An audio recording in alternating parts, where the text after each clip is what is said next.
Perdana Menteri, YB Menteri Ketiga Pemangkang, pihak kerajaan dan sidang Dewan sekalian. Assalamualaikum warahmatullahi wabarakatuh. Saya sebagai Menteri Kedua menerima sepenuhnya definisi usul kita yang telah dijelaskan oleh Ketua Pemangkang sebentar tadi. Saya amat tidak bersetuju bahawa media sosial memberi ancaman kepada kebebasan pendidikan. Yang kedua, sebelum saya teruskan hujah pihak Pemangkang, saya akan membidas hujah yang amat berhormat Perdana Menteri terlebih dahulu. Yang amat berhormat Perdana Menteri mengatakan bahawa menuntut ilmu sempurna dari segi mental, tetapi terdapat pelbagai tokoh ilmuwan seperti Da Vinci dan Aristotle mengidap penyakit mental seperti depresi dan dengan izin yang kedua bipolar. Maka hujah yang amat berhormat Perdana Menteri tidak dapat diterima. Nampaknya yang amat berhormat Perdana Menteri meludah ke langit, jatuh ke muka sendiri. Fakta rapor kerajaan telah saya kesampingkan. Sidang Dewan yang dihormati sekalian, sekarang marilah kita hayati hujah bernas pihak Pemangkang. Yang kedua, di bawah kata kunci media sosial memacu pertumbuhan ekonomi. Pertumbuhan ekonomi sangat berkait rapat dengan pendidikan.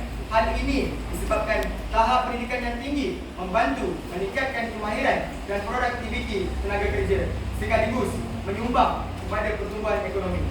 Pelaburan dalam pendidikan juga cenderung untuk meningkatkan inovasi dan daya saing negara di pasaran global.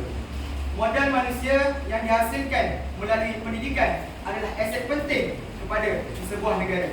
Malah, kita juga maklum pendidikan membantu meningkatkan produktiviti kerana ia menambahkan kemahiran dan pengetahuan tenaga kerja. Sumber tenaga manusia yang terdidik boleh menarik pelaburan dan menjadi bahagian dalam ekonomi dunia, sekaligus membuka peluang ekonomi negara yang lebih baik. Negara dengan tingkat pendidikan yang lebih tinggi lebih cenderung untuk menjadi semakin kompetitif di pasaran antarabangsa. Hal ini kerana kekuatan mereka adalah sumber tenaga manusia yang mahir dan berpengetahuan, sekaligus berkeupayaan tinggi untuk menarik pelaburan asing serta meningkatkan daya saing global. Saya ingin tanya, apakah kaitan pelaburan, media sosial dan pendidikan? Terima kasih.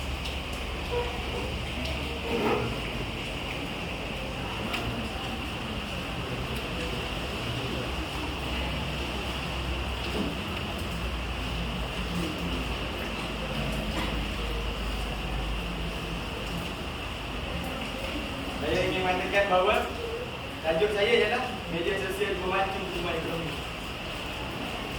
Jangan saya sambung hujah saya. Dari segi kerajaan, kita melihat hal pendidikan ini sudah lama dipertingkatkan. Malah, pelbagai langkah, dasar dan kaedah dibuat bagi meningkatkan akses dan kualiti pendidikan di negara ini. Beberapa contoh pelaburan kerajaan Malaysia dalam pendidikan yang boleh mempengaruhi pertumbuhan ekonomi ialah melaksanakan program seperti Dasar Pendidikan Kebangsaan dan Dasar Pendidikan Tinggi Kebangsaan. Malah, jumlah yang sangat besar diabdikan kepada sektor pendidikan setiap tahun. Anggaran ini termasuk pembiayaan untuk operasi sekolah, pembangunan infrastruktur pendidikan, gaji guru dan program pendidikan khusus.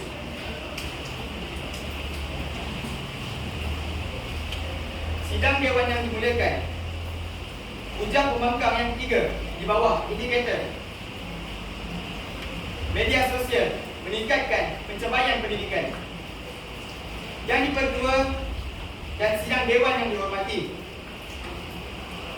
media sosial meningkatkan pencapaian pendidikan. Ia juga termasuk program pembangunan infrastruktur teknologi di sekolah dan di universiti.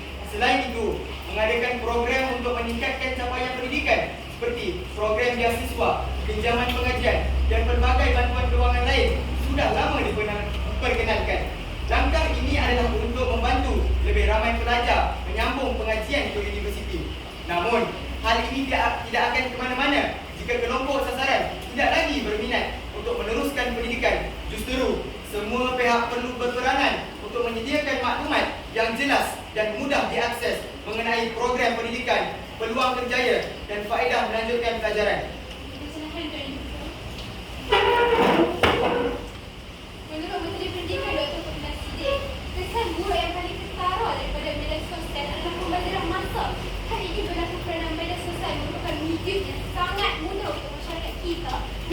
masalah di situ. Kerana mempunyai rakan yang kuat untuk melayani media sosial. Terima kasih.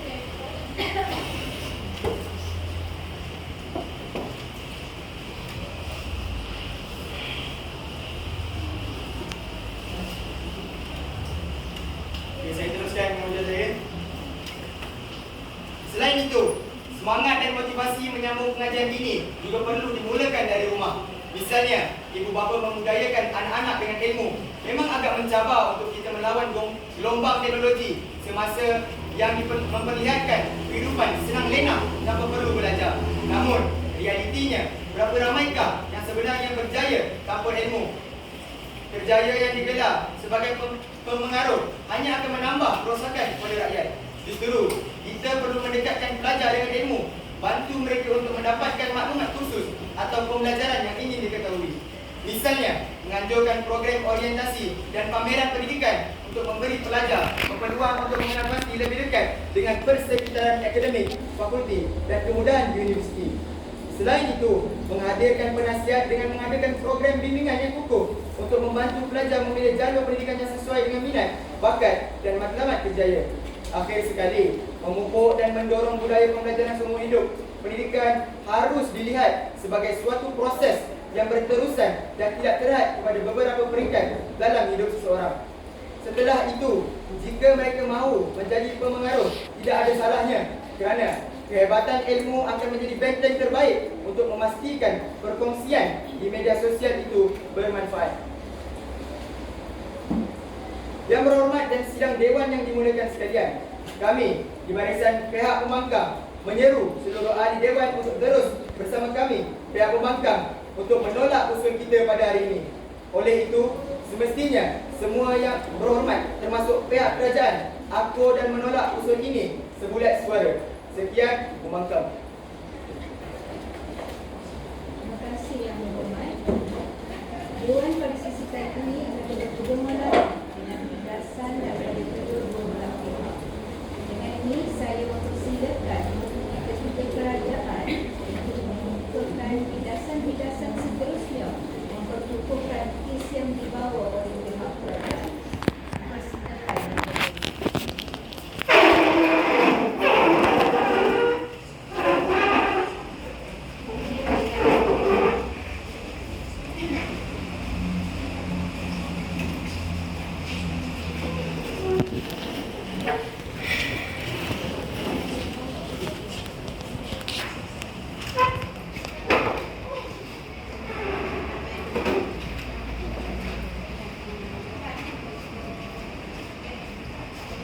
Terima kasih Tuan Yang Dipertua, pihak perwakilan kerajaan, pihak perwakilan pembangkang, hadirin dan hadirat warga Dewan yang dimuliakan sekalian.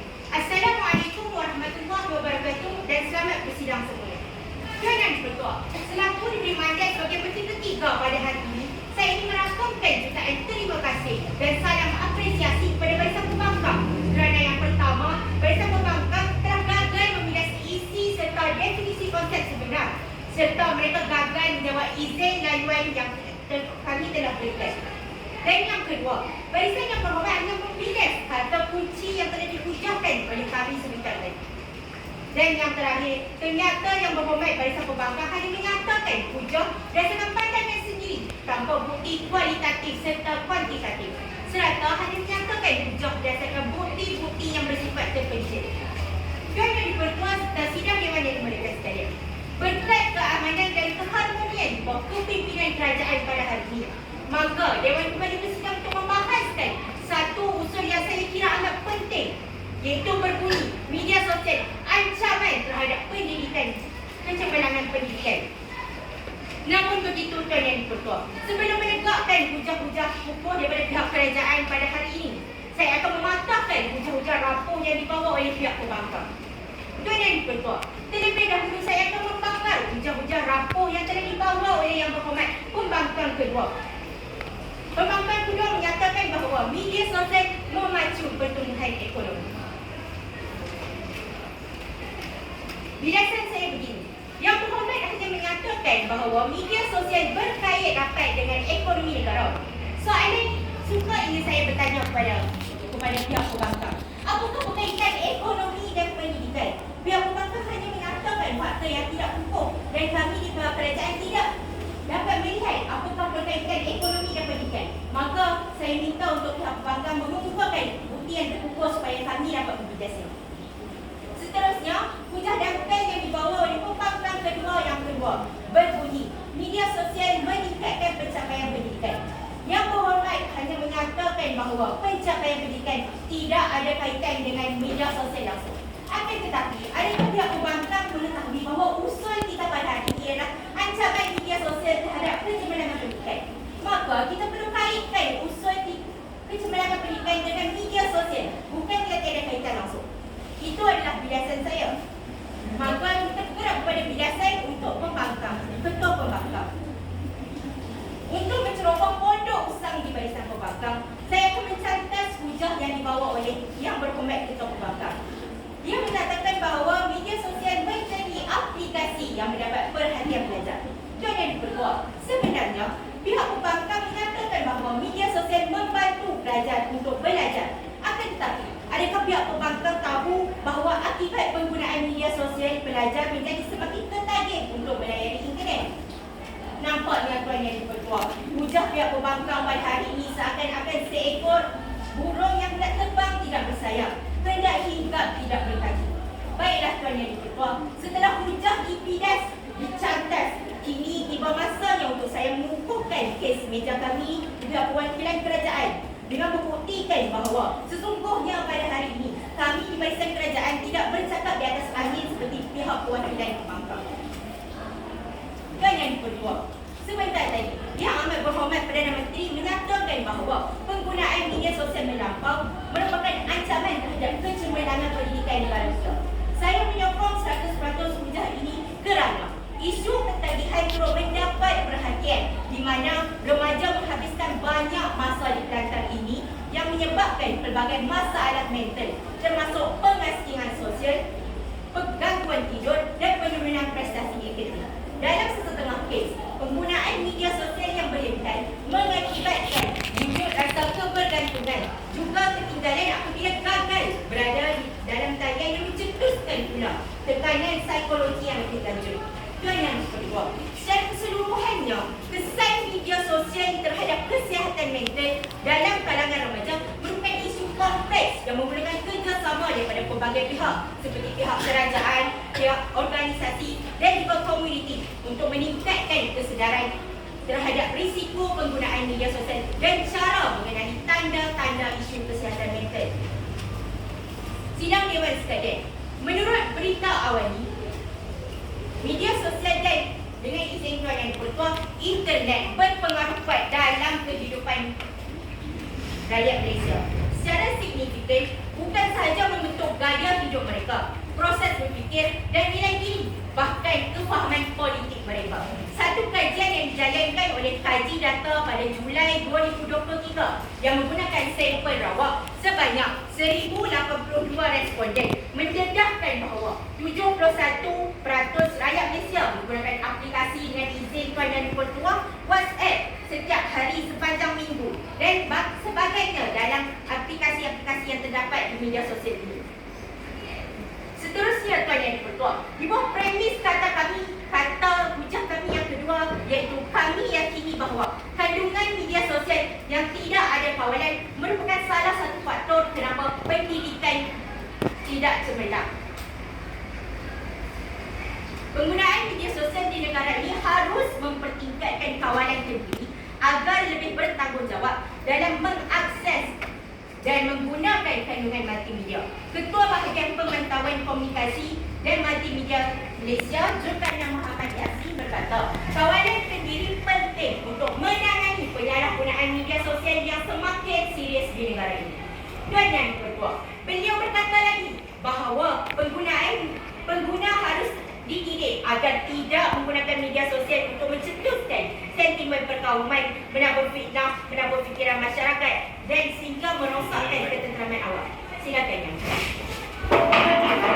Ketika mengatakan terjadi bahawa kawalan kendiri itu ada tanggungjawab pihak individu tersebut. Adakah bukan juga itu pihak kerajaan untuk mengadakan kempen untuk menyebarkan pertandingan pengawalan diri? Saya akan menjawab izin laluan Memang pihak kerajaan ada menyediakan program-program sebegitu. Dan ia secara tidak langsung kita tidak dapat menafikan bahawa penggunaan media sosial ini tidak dapat dibendung sekiranya ia telah mengancam kecermanan pendidikan pelajar itu. Itu adalah jawapan saya. Saya teruskan hujah saya.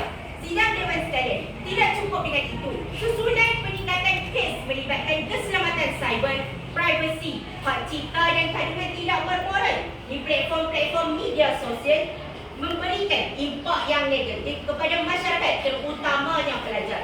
Menurut Menteri Komunikasi itu, kesemua platform media sosial di Malaysia masih belum dikawal sedia dengan lebih ketat oleh mana-mana akta dan undang-undang. Seterusnya akan yang bertuah, di bawah premis kata kami yang terakhir, sudah terang lagi suluh bahawa media sosial mengancam nilai karamah insannya merupakan faktor mengapa kecermanan pendidikan pelajar tidak dapat dinaikkan. Dalam era digital ini, media sosial menjadi sebahagian besar daripada kehidupan kita. Ia telah merevolusikan cara kita berhubung, berkomunikasi dan berkongsi maklumat. Salah satu kebimbangan ialah bully cyber. Bully cyber telah menjadikan fenomena yang serius dalam kalangan belia dan remaja. Mereka sering menjadi mangsa ejekan, hina dan diancam oleh individu yang dikenali sebagai rakan sebaya mereka. Hal ini secara tidak langsung mengancam kecemerlangan pendidikan individu tersebut apabila dia merasa tertekan dan seterusnya tidak mampu memberikan tumpuan sepenuhnya kepada pelajaran. Sidang Dewan sekalian, antara kesan utama adalah pelajar yang terikut dengan perkara yang melalaikan serta mengikut budaya barat. Tambahan lagi, dengan pelbagaian media sosial elektronik seperti percakapan yang dibekalkan dengan penggunaan internet tanpa had, secara tidak langsung memberi impak yang besar kepada akhlak pelajar. Hal ini secara tidak langsung membuktikan media sosial mengancam nilai karamah insaniyah bertepatan dengan kata Menteri Pendidikan, iaitu penyalahgunaan media sosial merupakan punca kerupuhan akhlak dalam kalangan pelajar pada hari ini. Sekian itu daripada saya mohon untuk terus mencara. Terima kasih ucapkan kepada Yang Berhormat Puan Aini binti Khalil. Pembahasan diteruskan lagi dengan memperkenalkan Yang Berhormat Pembangkang ketiga bagi pihak pembangkang. Bagi pihak pembangkang tampil untuk mengumpulkan berdasar-berdasar yang seterusnya memperkukuhkan kes yang dibawa oleh pihak. Persilakan Yang Berhormat Afzal Syakira bin Nur Syakir. Persilakan.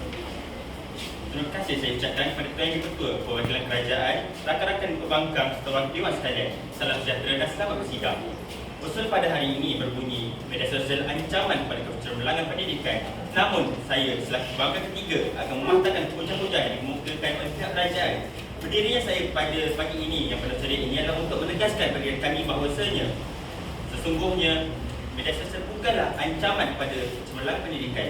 Untuk menolak usul yang dikemukakan oleh pihak kerajaan, saya akan mendedahkan dan menyatakan kelemahan-kelemahan yang dilakukan oleh perwakilan kerajaan seperti tadi. Kelemahan pertama yang dilakukan oleh pihak kerajaan ialah pihak kerajaan mengatakan bahawasanya media sosial mempunyai kesan negatif terhadap kesihatan mental dan psikologi. Tetapi terdapat beberapa pakar yang mengatakan bahawasanya pada masa ini kategori media sosial tidak termasuk dalam kategori gangguan mental dalam panduan diagnostik dan statistik bagi gangguan mental. Ia menyediakan klasifikasi standard tentang gangguan mental untuk para profesional kesihatan mental di pelbagai negara yang maju seperti Singapura dan Amerika Syarikat. Oleh itu, kita hanya boleh ketengahkan kesan penggunaan media sosial yang berlebihan, tetapi tidak dapat berbincang tentang diagnosis kerana ia belum tergolong sebagai satu gangguan, kata Dr. Ong Seo, Perunding Kanan dan Ketua Jabatan Sekretari Perkembangan Institut Kesihatan Mental. Pertubuhan Kesihatan Sedunia dengan WHO mengatakan yang menghasilkan klasifikasi antarabangsa bagi penyakit-penyakit yang disebutkan ICD juga belum membentuk sebarang jawatan kuasa kerja rasmi untuk meneliti gangguan penggunaan media sosial, kata Encik Juliana Ampang, seorang terapi ketagihan dari Vision by Promises. Seterusnya, Yang Amat Berhormat Perdana Menteri memberikan definisi secara umum yang mengatakan bahawasanya media sosial itu suatu perkara yang mudah yang memberikan peluang kepada para pelajar untuk membagikan pelbagai informasi secara tidak terhad. Seterusnya, bukti yang mengatakan bahawasanya media sosial tidak mempunyai akta yang mengatakan media sosial tidak mengancam kecerdasan pendidikan. Tetapi adakah akta yang mengatakan media sosial itu ancaman pada pendidikan? Media sosial mempunyai pemanfaat pada pendidikan dengan adanya akaun pendidikan yang tersebar luas seperti di izin di YouTube dan TikTok yang mengajar para pelajar untuk lebih memahami tajuk dan tema yang dipelajari di sekolah, mereka tidak memahami apa yang diajarkan oleh guru. Seterusnya, amat hormat berkata, penuntut ilmu perlulah sempurna dari segi mental, tetapi seperti yang dikatakan oleh Menteri Kedua sebentar tadi, terdapat pelbagai tokoh seperti Da Vinci, Aristotle dan sebagainya yang mempunyai pelbagai penyakit mental, tapi mereka tetap berjaya menjadi tokoh ilmuwan sehingga disanjung tinggi. Seterusnya, Menteri Kedua mengatakan bahawasanya kandungan media sosial tidak terkawal. Tapi adakah itu tanggungjawab pihak kerajaan untuk mengawal kandungan media sosial itu sendiri? Seperti yang dikatakannya Ahmad yang berhormat Ketua Bangkang, di manakah akta yang mengatakan dan mengawal konten ataupun isi yang ada dalam media sosial? Ianya hanya terhad kepada umur 13 tahun dan ke bawah dan tidak ada 18 tahun ke bawah, sedangkan mahasiswa dan para pelajar tidak terhad umurnya. Seterusnya, seperti yang dikatakan Menteri Kedua sebentar tadi, rakyat mengatakan bahawasanya kerajaan memainkan peranan penting mengenai etika dan pengawasan media sosial. Rakyat juga mengatakan itu kelemahan kerajaan kerana tidak mengawal dan tidak memantau etika media sosial. Seterusnya, di bawah pujian ketiga oleh pihak kerajaan yang media sosial mengancam keamanan insaniah. Saya ingin mengatakan bahawasanya media sosial hanyalah sebuah naik taraf dari media terdahulu yang telah ada sejak zaman dahulu. Hanya sahaja orang-orang terdahulu dan masyarakat terdahulu menggunakan surat dan teks untuk berhubung. Tetapi kita telah beradaptasi dan berevolusi seiring perkembangan teknologi yang tinggi. Kita perlulah beradaptasi dan menggunakan media sosial dengan berkhidmat. Seterusnya, kita perlulah menjadi seorang pengguna yang bertanggungjawab. Silakan. Menurut Akhbar Hosmo, Prafudan Hatib boleh berkatakan bahawa media sosial menjadi gambar utama kepada pelajar sehingga menyebabkan kemerosotan dalam pembelajaran dan tumpuan mereka terpesong akibat sering menyadari pelbagai aplikasi walaupun ketika belajar. Bukankah saya ingin menjawab, bukankah itu ada tanggungjawab kerajaan untuk mengawal para pelajar menggunakan aplikasi semasa belajar? Mengapakah pihak kerajaan membenarkan pelajar menggunakan aplikasi semasa belajar? Tetapi terdapat beberapa sekolah berasal penuh seperti SDP dan MRS yang menggunakan phone ataupun kolej vokasional yang membenarkan menggunakan telefon bimbit semasa belajar. Dan hal ini terbukti meningkatkan kecerdasan pendidikan. Seterusnya, telah hujah dipintas, dalam hujah dicantas. Saya ingin menguatkan semula hujah-hujah pihak kerajaan. Yang berhormat, Ketua Pembangkang mengatakan media sosial memudahkan pendidikan belajar. Hal ini terbukti dengan adanya pelbagai media seperti TikTok dan YouTube yang mengajar para mahasiswa cara untuk belajar dengan lebih efektif. Seterusnya, mereka boleh menggunakan media-media tersebut untuk melakukan pembelajaran jarak jauh. Hal ini memudahkan pengajaran pembelajaran para pelajar tersebut. Seterusnya, yang berhormat Menteri Ketua mengatakan media sosial memacu pertumbuhan ekonomi. Seperti yang persoalan dikatakan sebentar tadi, bahawasanya apa kaitan pelaburan, ekonomi dan pendidikan? Saya mengatakan bahawasanya adanya belanjawan itu menunjukkan adanya pelaburan terhadap sektor pendidikan yang seterusnya menjadikan pembangkit ekonomi negara. Hal ini dapat dikatakan demikian kerana belia pada masa kini merupakan pemimpin negara. Jadi perlulah didik belia pada masa kini dengan lebih lagi. Seterusnya, yang berhormat Menteri Kedua mengatakan hujah ketiga iaitu media sosial meningkatkan pencapaian pendidikan. Yang berhormat Menteri Kedua mengatakan bahawasanya dengan adanya media sosial, para pelajar mampu mengetahui dan cara tentang adanya kejohanan intelektual seperti yang sedia ada, iaitu ilmi dan sebagainya, untuk menyertai dan meningkatkan pencapaian mereka terhadap pendidikan. Hal ini dapat membantu mereka dan membantu negara mencapai pendidikan dan mengharumkan nama negara. Terdapat pelbagai negara seperti Jepun, Singapura dan China yang menyertai Olimpiad sebagai contoh. Dengan menggunakan media sosial, mereka mengetahui dan mereka mampu belajar lebih lagi. Seterusnya, saya mengatakan bahawasanya psikologi tidaklah terlibat sama sekali dengan media sosial. Hal ini dikatakan demikian kerana maksud psikologi Maksud psikologi menurut kamu siapa? Bahasa edisi keempat bermaksud pola pemikiran dan perlakuan seseorang atau suatu kumpulan tertentu. Hal ini dipengaruhi kerana individu tersebut tidak mengawal pola fikir mereka sendiri. Jadi ini ada tanggungjawab pihak kerajaan untuk membantu mereka mengawal pola fikir mereka sendiri. Seterusnya, memandangkan saya kesimpulannya, memandangkan penjejak.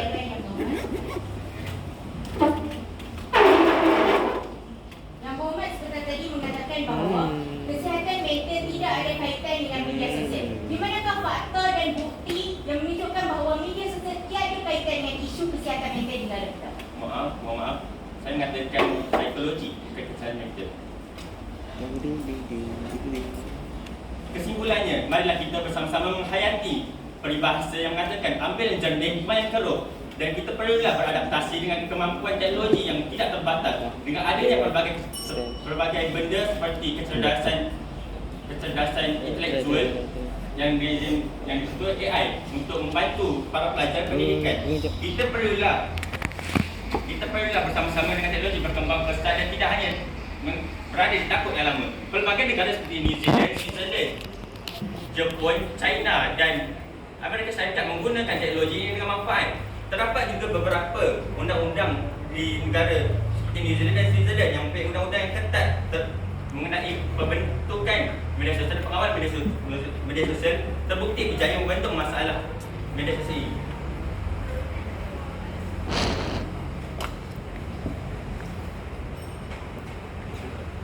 Seterusnya, saya ingin mempersoalkan pihak kerajaan kenapa pihak kerajaan tidak menangani isu-isu yang sedia ada seperti ketidakadilan dalam sistem pendidikan, korupsi dan sebagainya. Sementara pihak kerajaan hanya memfokuskan terhadap kecemerlangan media sosial mengganggu kecemerlangan pendidikan. Sekiranya pihak kerajaan menyelesaikan masalah-masalah seperti ketidakadilan dan korupsi dalam sistem pendidikan, maka saya yakin dan percaya bahawa usul ini mungkin akan diterima. Tuan Dipertua, konklusinya sekali lagi, saya ingin menegaskan bahawa usul pada hari ini sewajarnya ditolak kerana pihak kerajaan menganggap gagal menangani masalah-masalah yang berkaitan dengan pendidikan. Sekian, terima kasih. Minta maaf sekian sekali terpaksa. Namun saya masih teguh dengan pendirian saya untuk terus membangkang. Terima kasih yang berhormat. Sidang Dewan yang dihormati, demikianlah tadi kita melihat dan mendengar hujung-hujung serta gagasan daripada ahli yang berhormat, pihak kerajaan dan pihak pembangkang. Untuk memberi peluang kepada ahli-ahli yang berhormat, Dewan ditaklukkan selama